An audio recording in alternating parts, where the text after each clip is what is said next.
The air was hot and dry as Jack walked through the sandy path.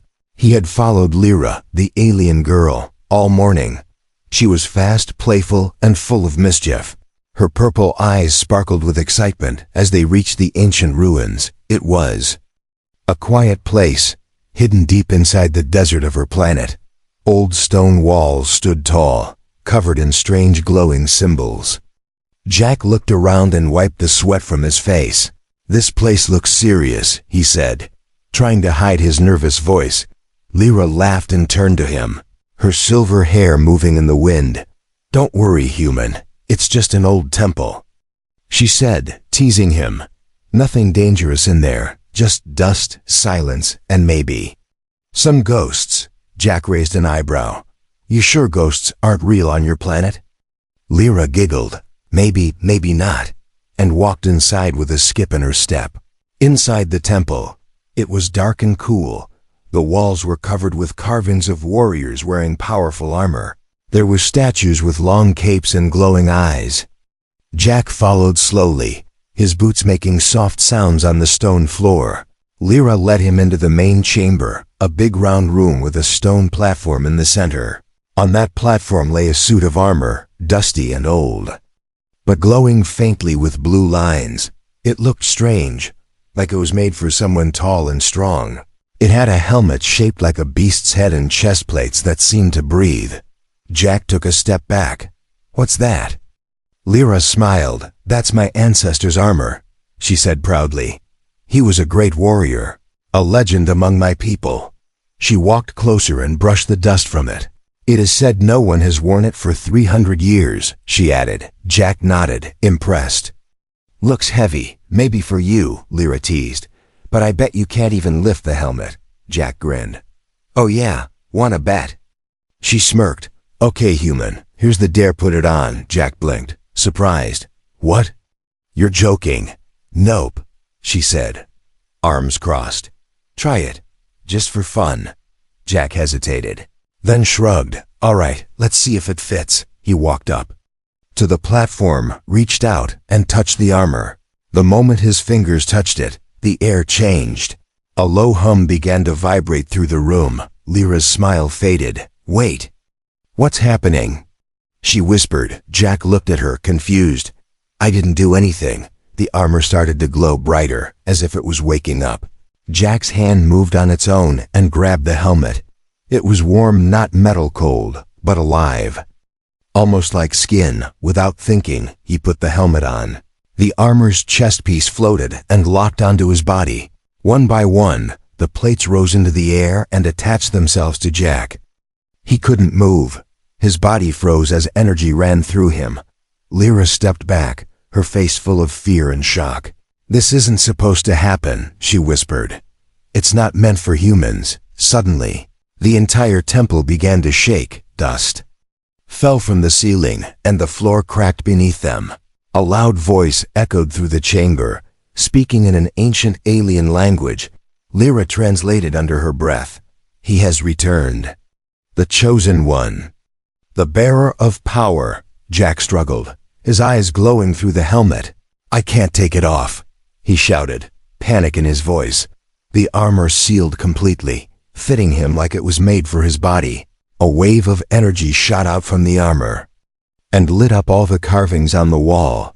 The statues began to move, turning their heads slowly toward Jack. Outside, a distant thunder roared even though the sky was clear. Lyra stepped forward, her voice trembling.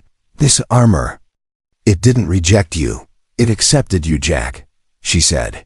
"No one knows what that means." Jack looked down at his glowing hands. "What, did I just wake up?" In the silence that followed, only the soft hum of the armor remained. The dare that began as a joke had turned into something much bigger. Lyra's voice was soft. "We need to tell the elders." Jack nodded slowly, his heart racing. He didn't know what came next, but deep inside, he could feel it. This was the beginning of something powerful, something dangerous, something ancient. Jack stood in silence as the armor pulsed with light. His body felt heavy, yet he wasn't tired. He looked at his hands, now covered in strange glowing patterns. The helmet moved with his thoughts. Like it was reading his mind. Lyra watched from a few steps away, her face pale.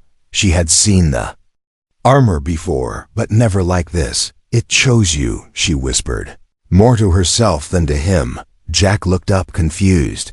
What do you mean it chose me? Lyra took a deep breath and walked closer.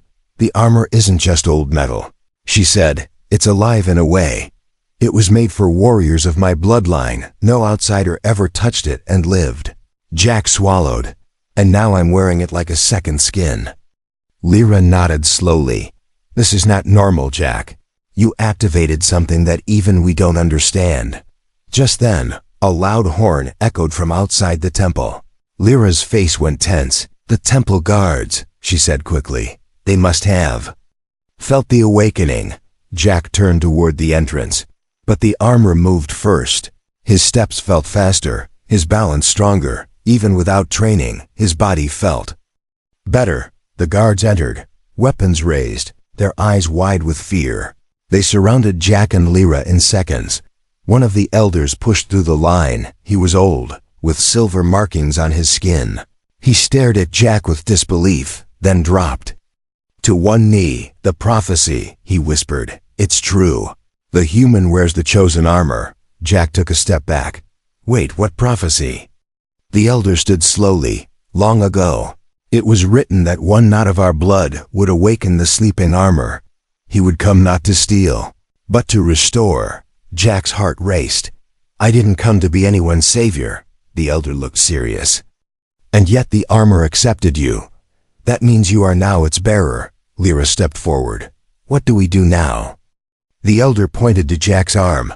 A soft glow spread across it, forming a map of stars and strange symbols. That is the path to the ancient trials. The elder said, only by completing them will the armor reveal its full truth. Jack looked at the glowing map, unsure of everything, but something deep inside him pulled toward it.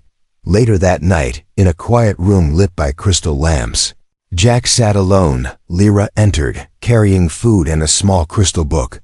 I thought you'd be hungry, she said, placing the tray beside him. Jack looked up, tired but curious. What is that? He asked, pointing at the book. It's old, she said, sitting beside him. It tells the story of the last wearer of the armor. Jack listened as Lyra read aloud. The story spoke of a warrior who could fly without wings, stop armies with a word, and call fire from the sky. But in the end, the armor turned cold and sealed itself away. He was lost in battle, Lyra said softly, and the armor never woke up again, until now. Jack stared at his reflection in a shiny piece of metal. Why? Me? He asked. I'm just some explorer, not a hero. Lyra placed her hand gently on his shoulder. Maybe that's why the armor chose you, she said. Because you didn't ask for power. Before sleep came, Jack looked at the stars outside the window. The glowing map still hovered over his arm like it was waiting. In the distance, a strange hum echoed something old, something moving. Jack knew the journey would be dangerous, but deep inside he felt ready, not because he was strong, but because he had no choice. The armor had chosen him, and the galaxy was watching. The sun had not yet risen when Jack and Lyra stood at the edge of the jungle. The glowing map on Jack's arm led them into the dark woods. Strange sounds echoed between the tall blue trees, and every shadow seemed to move. Jack looked down at his feet, the armor responding to each step like a part of him. Lyra carried a small blade and an old scroll given by the elder. She had never gone this deep into the jungle before. This path, she whispered, has not been walked for centuries. The first trial began without warning. As they stepped into a circle of stones, the ground lit up with alien runes. Suddenly, a wall of light shot up around them, trapping them inside. Figures began to form, shadows made of dust and fire. They looked like warriors, tall and faceless, their bodies glowing with the same light as Jack's armor. Jack stepped forward, but the armor whispered in his mind. Do not fight with fists, but with purpose. He froze, unsure. As the shadow warriors circled closer, Lyra held the scroll tight, reading quickly. It says the first trial is a test of heart, she called out. Jack remembered what Lyra said earlier. The armor responds to pure will. He closed his eyes and thought about why he came to this planet. Not for glory, not for power, but to explore, to help, to protect. When he opened his eyes, the shadows stopped moving. One by one, they bowed their heads and faded into mist. The light wall dropped, and the path opened again. You passed, Lyra said, surprised and smiling. They walked deeper into the jungle, the air growing colder. The second trial was waiting beneath a waterfall. They climbed down behind the waters, curtained to find a dark cave. Inside, the silence was heavy, and the only sound was dripping water. The cave lit up suddenly, and walls of sharp crystal rose around them. The crystals reflected not their bodies, but their fears. Jack saw himself failing, people dying, Lyra turning away. His heart pounded, and the armor began to flicker. Lyra spoke softly. This is a trial of the mind. The armor will leave you if fear controls you. Jack sat down on the cold floor, breathing slowly. He remembered being a child, alone in the dark, but he had survived by believing in light. In kindness, he whispered, I am not afraid. Again and again, the armor began to glow steady once more. The crystal illusions shattered and fell into dust. You're stronger than you look, Lyra said, gently touching his arm. By the time they reached the third trial, night had fallen. They stood before a giant tree with a doorway in its trunk. Inside, glowing roots formed a spiral path downward. The third trial was different. No traps, no illusions instead. They found an old room with floating symbols and a single chair. Jack sat down, and the armor pulled him into a vision. He saw the past, the first bearer of the armor fighting a great war. He saw betrayal, destruction, and finally, the warrior choosing to hide the armor forever. Then Jack saw a future where the armor returned, not to fight, but to lead. He saw Lyra beside him, and many species united. When he opened his eyes, tears had formed without him knowing. The armor showed me everything, he whispered. Lyra sat beside him, her voice soft. Then it trusts you. As they climbed out of the tree, Jack noticed something new. A symbol had appeared on his chestplate, a glowing star. Lyra gasped. That is the mark of legacy, she said. It means you completed the trials of the ancients, but it also means others will come for you now. Jack nodded slowly. Let them come. I didn't choose this path, but I won't run from it. The wind whispered through the jungle leaves, somewhere, far across the stars. The armor's awakening had been felt. Dark eyes opened, war drums echoed, and an old enemy stirred from sleep. But here, under the alien moonlight, Jack and Lyra stood stronger than ever. The armor had tested his heart, his mind, and his spirit, and he had passed each one, not by being perfect, but by being human. The sky turned red as the sun dipped. Behind the horizon, a strange chill filled the air as Jack and Lyra returned to the village. The people gathered around them, whispering and pointing at the glowing armor on Jack's body. He no longer looked like a traveler. He looked like a legend. The elder stepped forward, eyes wide with wonder. You carry the mark of legacy, he said, bowing low. Jack helped him up gently. I didn't ask for this, he said. The elder smiled. And that is why you were chosen. Before the villagers could celebrate, the ground began to tremble. The sky lit up with flashes of light from above. A ship unlike any they had seen before descended through the clouds. Its body was covered in black armor and pulsed like a living thing. Lyra's eyes went wide with fear. It's him, she said, grabbing Jack's arm. The warlord is here. The ship landed outside the village gates, and silence followed. Then came the sound of metal feet marching. A tall, dark figure stepped out, his armor cracked and covered in spikes. He had red eyes that burned like fire and a long blade that hissed in the wind. My name is Koran, the warlord said, his voice deep and cold. And I've come for what belongs to me. Jack stepped forward, the ancient armor glowing brighter with every step. Koran laughed when he saw him. A human?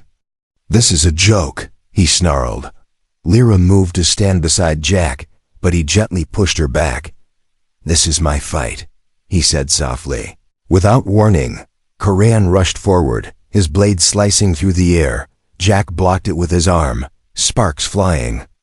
As metal struck metal, but the warlord was strong, far stronger than Jack expected. He flew backward and crashed into a wall, the impact shaking the ground. Villagers screamed and ran for cover as Koran approached slowly. "You wear the armor," Koran said. "But you don't understand it." Jack stood up, blood on his lip. "Maybe not," he said. "But I'm not afraid of you." Koran raised his blade again, but this time Jack closed his eyes. He focused, not on power, but on purpose. The armor responded, light spreading across his body like fire. When Koran struck again, Jack dodged with lightning speed. He countered with a punch that sent the warlord skidding backward. The ground cracked beneath his boots as Jack stood tall. For the first time, Koran looked unsure. "You learned fast," Koran growled. Jack didn't speak. He rushed forward, fists glowing, and landed blow after blow. But Koran was not just a warrior, he was a monster. He roared and sent out a blast that knocked Jack to the ground. Lyra ran to his side, tears in her eyes. "Get up," she whispered. "You are more than this armor. You are the one I believe in." Jack opened his eyes, and something inside him changed. The armor pulsed, and a new layer formed over his chest, one that shimmered with gold. He stood again, taller, brighter, more powerful. Koran charged one last time, but Jack caught his blade in midair. With a final push, Jack sent the warlord flying into the sand. Koran coughed and tried to rise, but his strength was gone. Jack stood over him, armor humming. "This armor doesn't belong to you," he said. "It never did." Koran looked up, bitter and broken. "You'll regret this," he hissed. Jack shook his head. "No," he said, "but you might." He turned away as the warlord's ship rose and carried him into the dark sky. Lyra ran to Jack and hugged him tightly. "You could have died," she whispered. Jack smiled gently, "But I didn't." The elder walked toward them, placing his hand on Jack's shoulder. "You protected us, just like the prophecy said." That night, the village lit fires to honor their new guardian. But Jack sat alone on a hill, watching the stars. The armor was quiet now, resting. But he knew this was just the beginning. If Koran knew about the armor, others would too. And next time, they might be stronger, faster, more cruel. Jack wasn't just wearing ancient armor anymore. He was carrying a legacy, a symbol of hope for many and a threat to those who ruled with fear, and he was ready. The stars still shimmered above when Jack returned to the temple. The armor on his body felt lighter now, almost quiet, as if it too was thinking. Lyra followed behind him in silence, her eyes full of questions. She had watched him defeat the warlord. But there was something else, something she hadn't told him yet. As they stepped inside the sacred chamber, the old runes lit up again, but this time, they glowed in a softer shade, warm and golden. The armor responded by releasing a soft wave of energy, and then it happened. The temple doors shut on their own, and a voice echoed from the walls. "You are not alone, chosen one," the voice said. Jack looked around. "Who's speaking?" Lyra stepped forward nervously. "It's the spirit of the armor," she whispered. "It speaks when truth must be revealed." The floor in front of them lit up, forming a circle of ancient light. "Place your hand there," Lyra said to Jack. He obeyed, and the light pulled both of them into a glowing vision. They stood in the middle of a battlefield from centuries ago. Alien warriors fought against a shadowy enemy, and in the center stood a woman in the same armor Jack now wore, but next to her was a man. With Lyra's face, not exactly the same, but close enough to freeze Jack in place. "Lyra, that's your ancestor," he said slowly. The vision spoke again. "The blood of the guardian runs in both of you." Jack turned to her, stunned. "You never said you were connected to the armor." Lyra looked down, guilt in her eyes. "I didn't know," she whispered. "Not until now." When the vision ended, they stood silently, surrounded by the fading light. Jack stepped back, confused and surprised. So you're one of them? A descendant of the original wearer? Lyra nodded slowly. But not a pure one, she said. My father was from another tribe, a rival bloodline. When the elders found out, they marked me as unfit, and I was never told the truth. Jack looked at her, realizing how much she had carried. Alone, and yet you brought me here, he said. You trusted me with something your people kept from even you, Lyra nodded, her voice trembling. Because I saw how the armor accepted you. It didn't care about blood, she said. It cared about the heart. Suddenly, the armor on Jack's chest glowed again, but now it spread. A piece of it detached and floated in the air between them. Jack and Lyra both stepped back as it hovered between them. Then it gently pressed itself against Lyra's chest and melted into her skin. Lyra gasped, but she didn't scream. Instead, her eyes lit up with soft golden light, and her body shimmered with energy. You carry the spark, the temple voice said. 2 halves of the legacy, now made whole. Jack was stunned. What does this mean? Lyra placed a hand on her heart. Where the armor had touched, I think it means we're connected now, she said quietly. Not just by fate, but by choice. The temple doors opened slowly as the light faded. Outside, the elders waited, their eyes wide as they saw the change in Lyra. She stood tall beside Jack, her body glowing. Softly, the elder stepped forward, his voice shaking. You are no longer just a forgotten girl, he said. You are the keeper of the spark. Some of the villagers bowed, others whispered in awe. Jack watched them, then turned to Lyra. You never needed to prove yourself to them, he said. You already were something special, Lyra smiled, tears in her eyes. I just needed someone to believe it, she replied. That night, they sat together under the stars, both wearing pieces of the ancient power. They were no longer strangers from 2 worlds. They were partners in something greater, something that was just beginning. But across the stars, far from the peaceful village, a signal was sent from Corrin's ship to a hidden moon. The message was simple, cold, and terrifying. The armor has awakened, and worse. The spark has returned. In the shadows, others listened. Old enemies rose from slumber, and war began to whisper once more. Jack and Lyra had passed the trials, but their greatest challenge had not even started. The sky above the village turned dark as clouds rolled in without wind. The stars disappeared, and a cold silence spread across the land. Jack stood at the center of the village, his armor glowing faintly with the mark of the ancient guardians. Beside him stood Lyra, her chest still warm with the spark the temple had gifted her. But in the distance, a storm was coming, not from nature, but from machines. The ground rumbled as ships landed outside the walls. Black banners flew from their hulls, each marked with the warlord's broken crest. Corrin had returned, not alone this time. He brought an army, and with it, death villagers ran to gather weapons, most old and rusted. The elders stood at the front, ready to defend with staffs and courage, but they all turned when Jack stepped forward.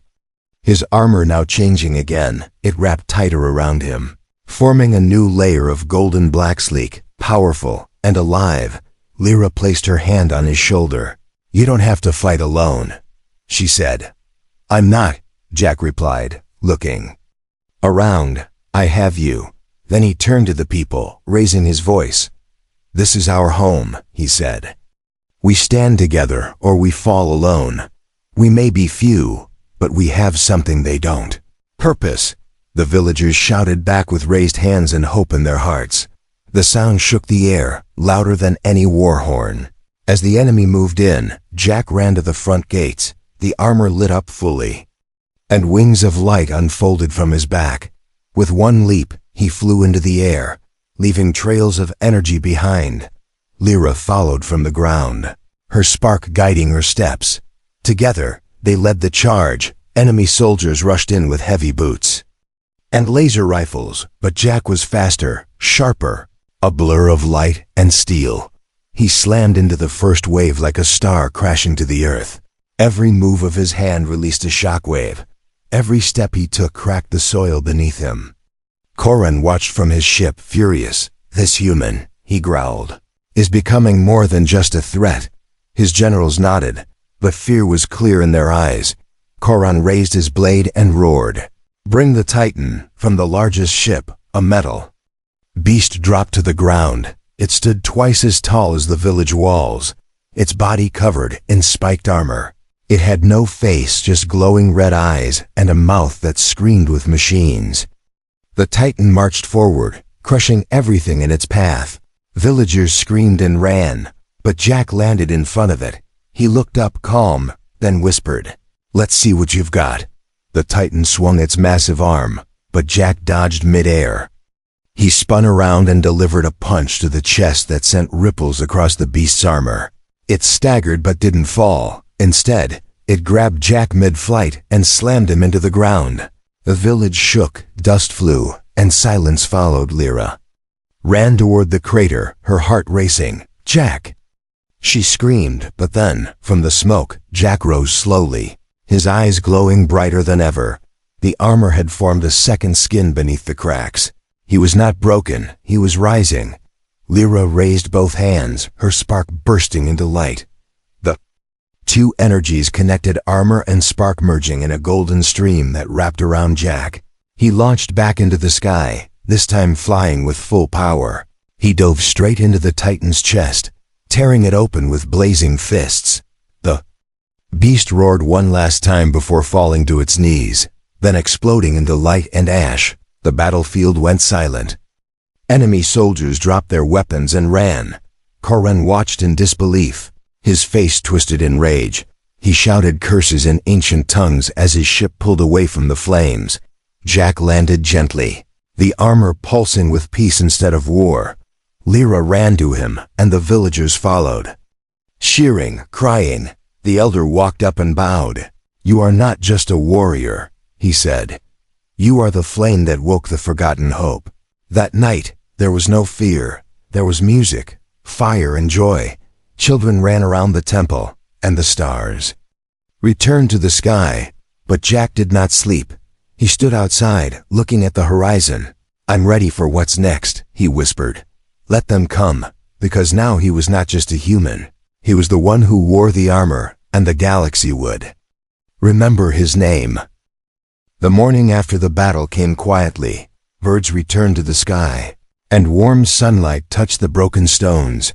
Smoke rose gently from the wreckage of enemy machines, but the village still stood. And in the center, Jack sat on the temple steps, the armor resting beside him like an old friend. Children peeked from behind pillars, whispering and pointing. One brave girl walked up, holding a small flower. Jack smiled and bent down as she placed it in his hand. "Thank you, glowing man," she said softly, then ran away giggling. Lyra watched from nearby, arms crossed, her smile soft and proud. "You were supposed to try it on as a joke," she said, walking over. Jack chuckled.